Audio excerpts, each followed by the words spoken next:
Hi everyone, my name's Daryl. So I recently upgraded my beloved GoPro Hero 10 to a GoPro Hero 11. And after 3 weeks of using the GoPro Hero 11, I'm returning it. Here are the 3 reasons why. So the first and probably least important reason that I'm returning the GoPro is they did away with a feature called the narrow lens mode. The narrow lens mode was really perfect for these talking head videos. All I had to do was choose that mode and it was basically perfect, no fisheye at all.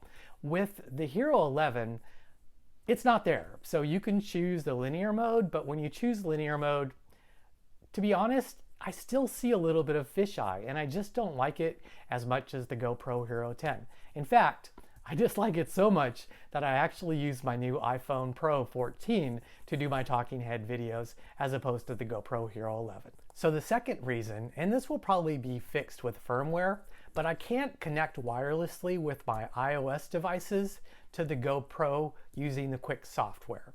Whenever I have the media mod connected on my GoPro, I can't connect to it.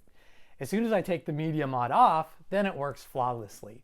But I use the media mod all the time. I use external microphones, whether it's a wireless or cardioid wired microphone. And I really like to use the Quick software and do the live preview so that I can see on my iPad exactly what the GoPro is looking at before I actually start shooting the video. So the third reason, and this is really the most important reason for me, is the GoPro Hero 11 software did away with compatibility mode. So with compatibility mode, you can have the media files saved as H.264 files.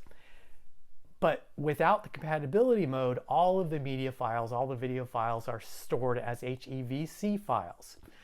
And that's probably fine for anybody with a really newer computer, but I have a 2017 MacBook and I can't use HEVC files. So what I have to do is I have to go into Final Cut, then I have to create proxy files for every single GoPro video that I want to use.